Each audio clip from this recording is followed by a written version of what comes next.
วัสดีครับพบกับผมอีกแล้วนะครับกับโจอี้อยู่กับช่องนะครับโจอี้สไตล์นะครับอยู่กับวันสบายสไตล์โจอี้นะครับวันนี้ผมก็จะพาทุกคนนะครับไปตกปลาช่อนนานะครับไปตามหาปลาช่อนนานั่นเองนะครับจะเอามาทำเป็น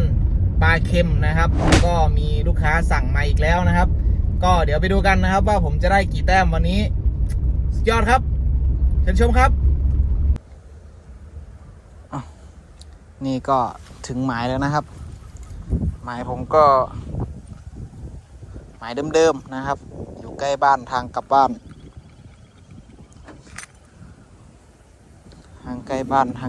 นะครับวันนี้ก็ค่อนข้างลมนะครับลมแรงเข้าสู่ช่วงหน้าหนาวนะ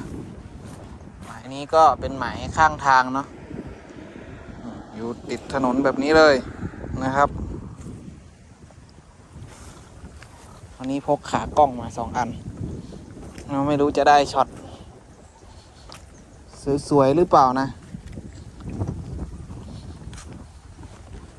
ต้องได้แหละ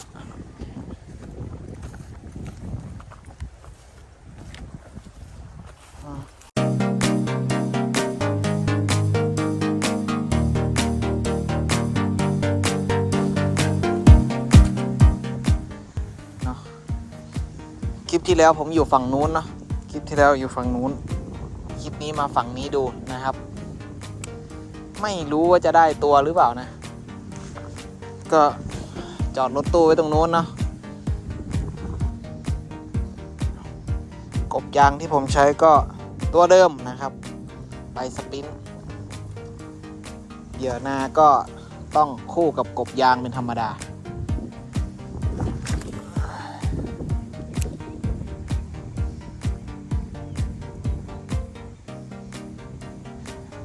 ก็มาช้าๆนะครับมีตัวมันจัดแน่นะครับอยู่ที่ว่ามันจะมีตัวหรือเปล่าแค่นั้นเองนะครับ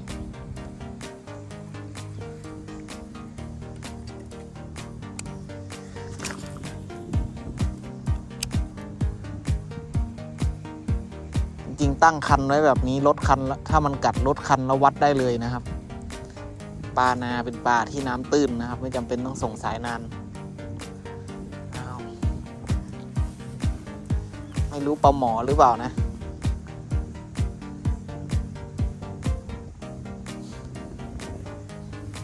ตรงนี้แหละตรงช่องตรงเนี้ย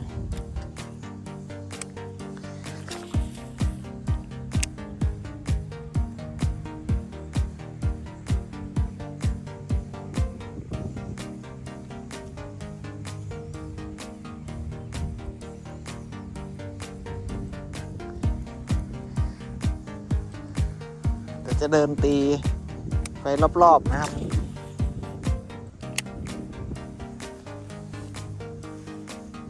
หมายนา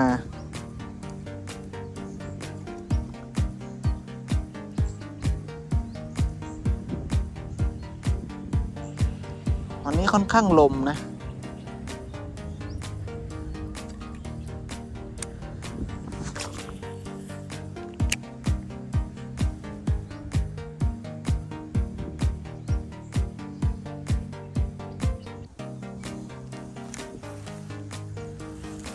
โอเคลองดูตรงนี้นะ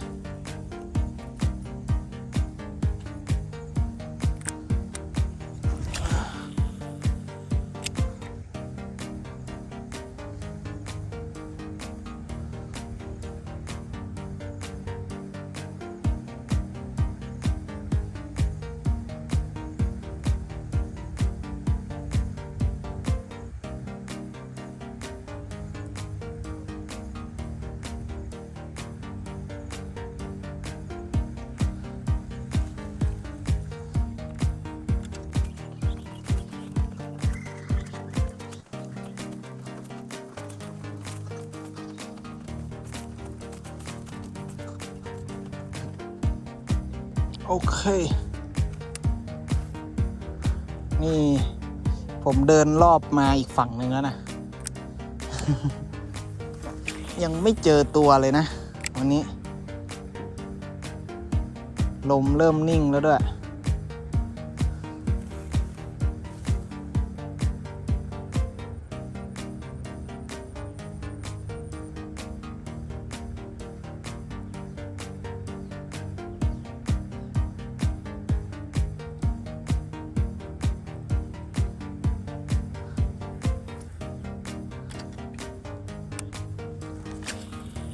อุ้ย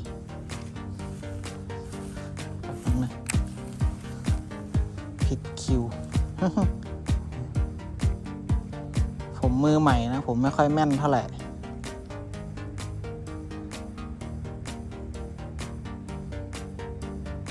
เริ่มร้อนแล้วนะ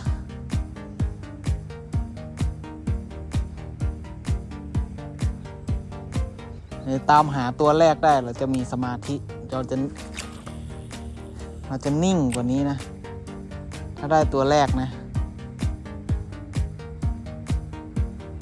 วันนี้เล็กใหญ่ไม่สำคัญนะครับเอาหมดนะครับทำปลาเค็ม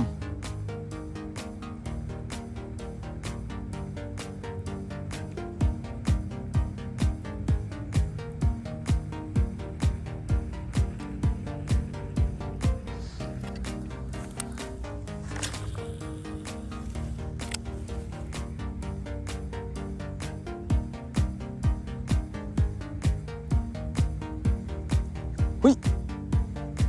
หุยหุยโดนเปล่าโดนเปล่าโอ้โหส่งสายตั้งนานนะครับมาแล้วส่งสายตั้งนานนะครับตัวนี้ส่งสายตั้งนานนะครับตัวนี้โอ้โหนึกว่าคายไปแล้วโอเคปลดปลาก่อนนี่ปลาช่อนหาตัวแรกของเราวันนี้นะครับตัวกระปิ๊บหนึ่งนะครับแต่เราเอาไปทำเค็มอยู่แล้วนะครับไม่ต้องห่วงนะครับโอ้เหงื่อเข้าตานี่นะครับปลาช่อนนาตัวแรกของเราวันนี้ตัวกระปิ๊บหนึ่งให้ตัวเท่าเหยื่อเลยเห็นไหมตัวเท่าเหยื่อเลยจริงๆโอเคขออนุญาตปลดปลาแป๊บหนึ่งนะโอเคตามหาตัวต่อไปนะครับเมื่อกี้ได้อยู่ตรงนู้นนะพอดีเดินมาเอากล่องใส่ปลาเนาะน้องจะตายซะก่อน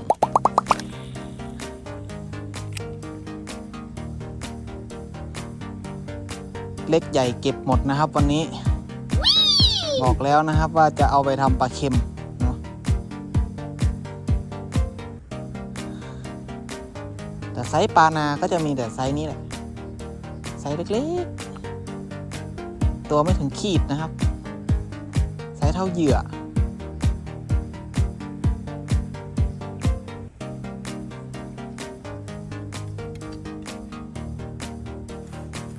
ออกมาประมาณ11 โมง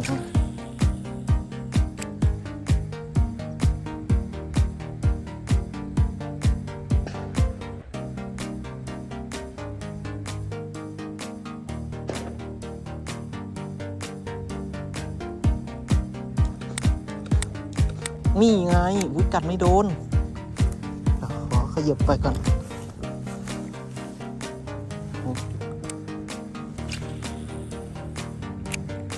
กัดไม่โดน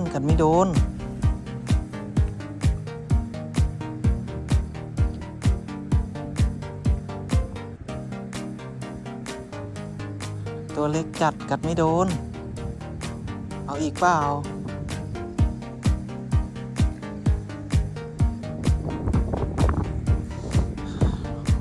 ไม่เอาเมื่อกี้กัดไม่โดน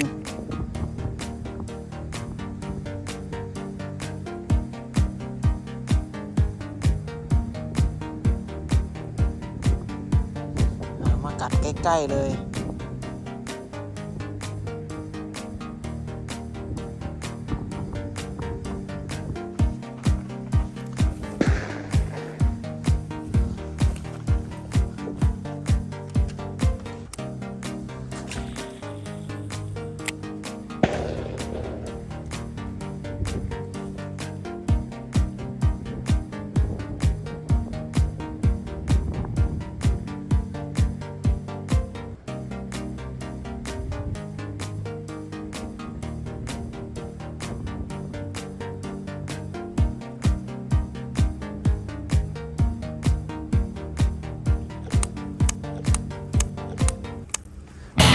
ทุกคนมันกัดโดนตัวเบ็ดไปเลยนะครับ เอาใหม่นะครับเอาใหม่กี้มันคายโอ้คายเน้นว่าจะได้อีกสักตัวก่อนกลับบ้าน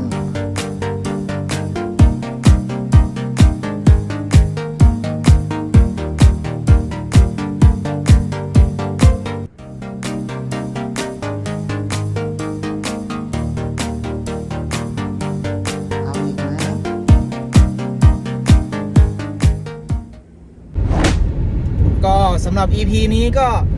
หมดเวลาลงแล้วนะครับผมก็มีธุระอีกแล้วนะครับพอดีแฟนโทรตามนะครับก็เลยได้กลับเร็วนิดนึงนะครับตอนนี้เวลาประมาณบ่าย 3เองนะครับถ้าตกต่ออีกสักนิดนึงก็อาจจะได้ตัวเพิ่มนะครับวันนี้ก็ได้1แต้มเช่นเคยนะครับผมเป็นมือใหม่นั่นเองนะครับก็ถ้าใครดูคลิปผมแล้วสนุกนะครับอยากกดติดตามกดไลค์กดแชร์ก็เชิญเลยนะครับก็ฝากกดติดตามได้เลยนะครับก็สำหรับ EP นี้ก็หมดเวลาลงแล้วนะครับเจอกันใหม่ EP หน้าครับสวัสดีครับ